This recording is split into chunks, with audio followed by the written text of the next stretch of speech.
Fala galerinha do xadrez, tudo beleza? Pessoal, vamos para mais uma partida aqui dessa final do torneio Chessables 2020. Eu mostrei já partidas do primeiro dia dessa final, do dia 3 de julho, mostrei partidas aqui no canal. Teve vitória do Magnus Carlsen, teve vitória do Guiri também, muito rápida a vitória.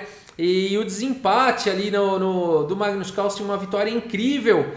No primeiro dia, sacrificando qualidade, sacrificando a torre lá na coluna F para ter um cavalo na cesta horizontal, um cavalo avançado, um peão passado na coluna H e tudo mais. Foi muito interessante essa partida, eu também mostrei aqui no canal. E com isso, o Magnus Carlsen, com muita luta e muito suor, venceu o primeiro dia da final. E a gente vai ver então agora aqui a partida do segundo dia, do dia 4 de julho. Magnus Carlsen aqui de brancas contra o Guiri. O Magnus Carlsen abre com o peão da dama, D4, temos cavalo em F6, C4, E6, cavalo em F3 e aqui D5, o Guiri lutando aí no centro. Cavalo C3 pelo Magnus Carlsen e aqui C5. Então, atacando tudo aí no centro, temos C por D5, cavalo por D5, E4, atacando o cavalo. Cavalo por C3, B por C3, C por D4, C por D4 e aqui bispo em B4 pelo Guiri, desenvolvendo aí o bispo com o tempo. Bispo em D2 cobrindo, bispo por D2 cheque, dama por D2 e o Guiri então coloca o rei em segurança fazendo o roque. O Magnus Carlsen também quer dar roque, ele precisa desenvolver o bispo de casas claras, desenvolve para a casa de C4, temos cavalo em D7 e aqui roque, também colocando o rei em segurança. E o Guiri agora precisa desenvolver o bispo de casas claras e faz o lance B6. A partida segue com torre de A em D1, bispo B7 e torre de F em E1. O Magnus Carlsen está melhor no desenvolvimento, o Guiri acabou perdendo alguns tempos na abertura.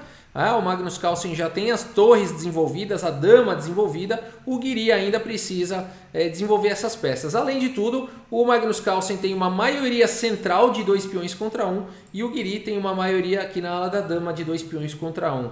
Legal, vamos ver como segue então esse meio jogo aí. Torre C8 pelo Guiri atacando o bispo vem para segurança aqui em B3 e agora a torre em E8. Temos torre em E3, Aqui já começa a ficar bastante interessante essa partida. O Magnus Carlsen faz uma subida de torre, o que é sempre muito bonito.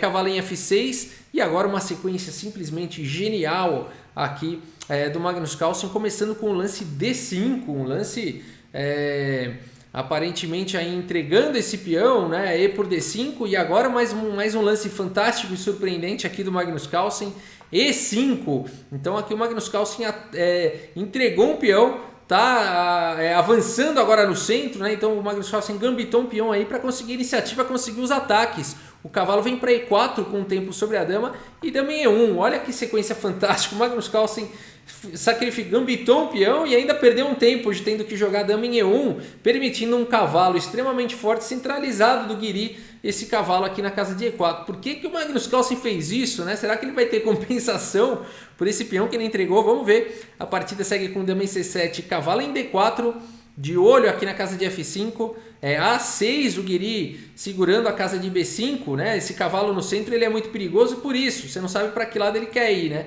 O Guiri segurou aqui a entrada do cavalo em B5, mas agora, porque seria muito perigoso, né? Esse cavalo no futuro ir aqui para D6. Então o Guiri faz isso e a partida segue com H4. O Magnus Carlsen de repente parte para um ataque aí na ala do rei. Temos torre de C aqui em D8 e F3 atacando o cavalo. Vejam que o lance H4 tira a casa de F5, o cavalo não volta para F6, ou seja, o Magnus Carlsen está jogando um possível defensor do rei lá para a ala da dama. Olha que interessante, a partida segue com o cavalo em C5 e agora H5. O Magnus Carlsen segue com o ataque.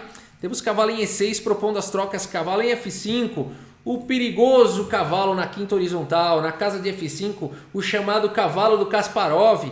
Esse cavalo é um terror, ele é perigoso demais e a gente vai ver por quê. A partida segue aqui com D4, atacando a torre de E em D3. E agora cavalo em C5, olha só o Guiri, né, partindo para aquele princípio de que quando você está sendo atacado, né, é importante você trocar peças. Então aqui praticamente forçando a troca. A partida segue com torre por D4, recuperando aí finalmente o peão. Torre por D4, cavalo por B3 e aqui o Guiri está esperando que depois de A por B3 as pretas vão ter tempo aí de se recompor e tudo mais. Mas o Magnus Carlsen não está interessado em recuperar a peça não. O Magnus Carlsen sabe que o objetivo do jogo é checkmate. E ele faz o lance dama G3, ameaçando dama por G7 e checkmate. O Guiri tem que se defender, faz o lance G6 e agora sim A por B3. O peão não pode capturar o cavalo, o peão está cravado. A partida segue com torre em D8, mais uma vez propondo aí trocas. Mas o Magnus Carlsen não está interessado em trocas e faz um lance simplesmente genial nessa posição, simplesmente genial. O Magnus Carlsen segue aqui com um lance maravilhoso, o lance E6. Olha que beleza de lance. Esse lance abre um ataque sobre a dama desprotegida aqui em C7. A dama não pode capturar aqui em G3, não foi lance jogado por conta de torre por D8 com checkmate. Notem a força desse cavalo aqui em F5, tirando a casa de G7 do rei. E aqui a gente teria um belíssimo de um checkmate com torre na fileira do fundo. Então E6 é um lance monstruoso, né? Porque ele ataca a dama tem que continuar protegendo a torre, ou então, enfim, vir aqui ganhando um tempo com cheque. Mas esse lance abre também atividade aqui para a dama, ameaça avançar com o peão passado. É um lance terrível, né? Como pode um avanço de peão ter tantas ameaças? A partida seguiu com dama em C1, cheque, rei em H2 e aqui torre por D4. O Guiri com uma torre a mais aí na posição, né? E o que jogar nessa posição? Será que vale a pena fazer cavalo por D4 e continuar indo para esse jogo? Nada disso. O Magnus Carlsen faz o lance E7, né? Então tirando aqui a torre não pode mais voltar. Além de tudo ameaçando promover com checkmate. O cavalo continua não podendo ser capturado por conta da cravada aí do peão. O Guiri tem que fazer alguma coisa em relação a isso. Faz o lance dama C8, protegendo aqui a promoção do peão. E a partida segue com mais um lance assustador aqui do Magnus Carlsen, dama em E5, né? Não apenas atacando a torre, não é isso não. O Magnus Carlsen quer dar checkmate aqui em G7 e esse lance também suporta o avanço do peão, né? Então não adiantaria aqui o Guiri fazer o lance G por F5, não foi o lance jogado, por conta de 8 promovendo para dama, né? E depois de dama toma, rei G7, dama E5, seria um cheque capturando a torre na sequência, né? Rei F8, dama por D4 com uma posição vencedora para as brancas. Fantástico, né? Por isso que dama em E5 é um lance também monstruoso, né? Porque ele ameaça checkmate e também suporta o avanço do peão. A partida seguiu ainda com torre em H4, cheque, tentando talvez desviar o cavalo, que está dando suporte aqui para o avanço do peão, mas o Magnus Carlsen faz simplesmente aí o lance rei G3, e nessa posição, depois de um lance de rei, o Guiri abandona aí a partida. Sensacional, né? Sensacional, essa posição aqui é maravilhosa. O Magnus Carlsen jogando com uma torre a menos aí, mas fazendo todo tipo de ameaça, ameaçando checkmate por aqui, ameaçando sequência vencedora por lá. Enfim, não dá para o Guiri segurar aí essa posição, por isso ele abandonou depois de rei G3, né? Vamos dar uma olhada aqui no relatório do chess.com e depois a gente volta para tentar decifrar algumas coisas aí dessa partida. Mas olha que maravilha, né? 98,2% de precisão aí para o Magnus Carlsen, não cometeu nenhuma imprecisão, nenhum erro, nenhuma gafe.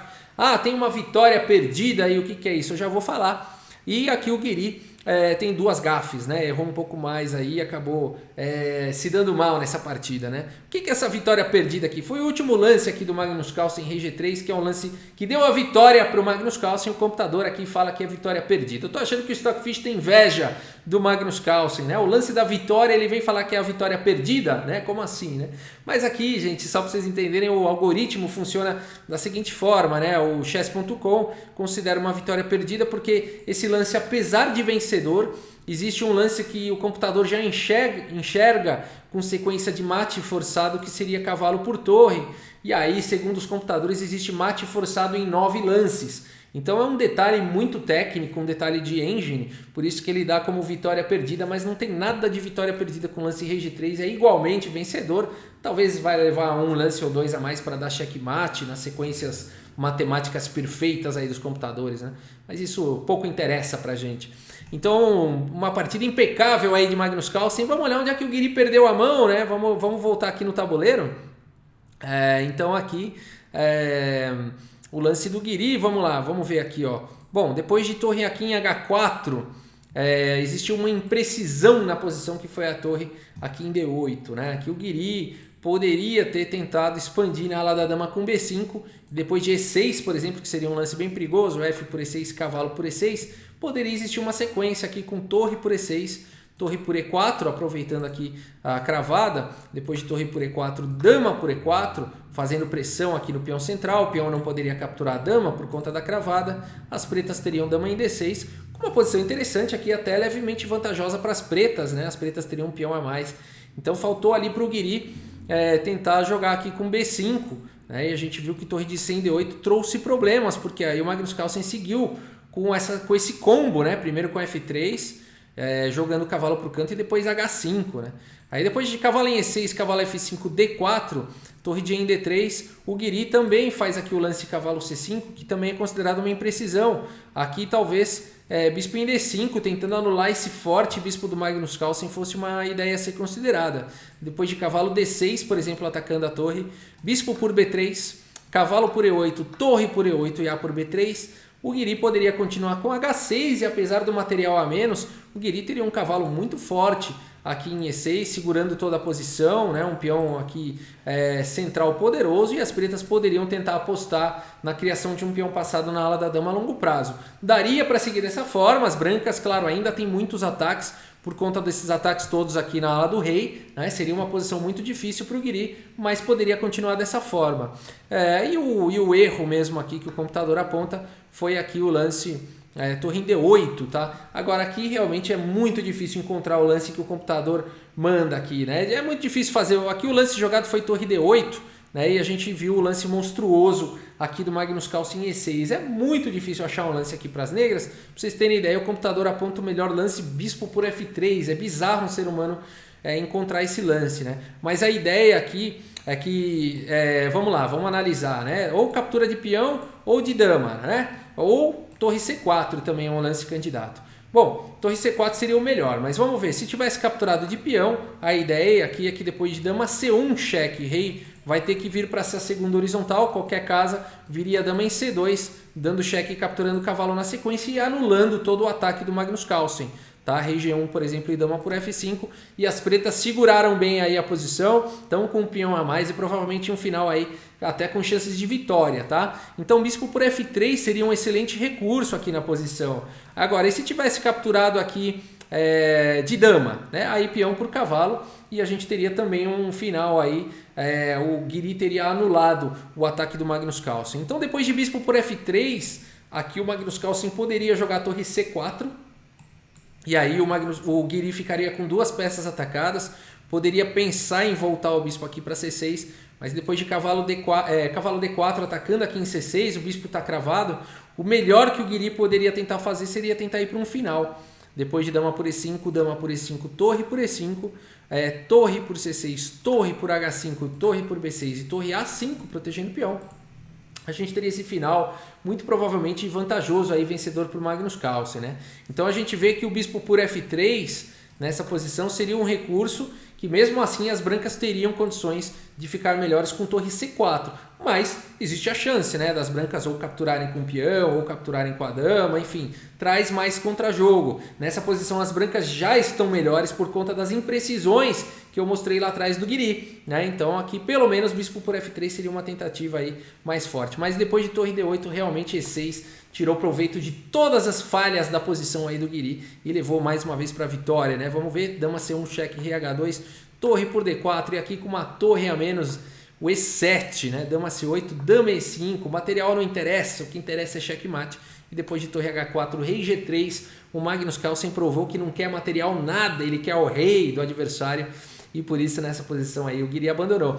E aqui, pessoal, o torneio seguiu no dia 2 com mais partidas, todas elas terminaram no empate, tá bom? Então, por conta disso, o Magnus Carlsen ganhou aí o dia 2 e não teremos dia 3. O Magnus Carlsen então se tornou campeão aí do Chessables 2020, mais uma medalha aí, mais um troféu, né, na coleção aí de Magnus Carlsen. Mas diga-se de passagem aqui uma final bem emocionante, né? O Guiri realmente foi muito, né? Foi disputada no detalhe essa final, muitos empates do Guiri, vitória também do Guiri, né? Então realmente num nível altíssimo foi jogado esse final. O Guiri mereceu destaque aí, realmente mereceu estar nessa final, venceu grandes jogadores e tivemos essa final incrível com vitória do campeão mundial aí, Magnus Carlsen. Beleza, pessoal? Espero que vocês tenham gostado aí dessas partidas do Chessables 2020. É isso, pessoal. Muito obrigado pela sua audiência. Um grande abraço aí para todos vocês e até a próxima. Valeu!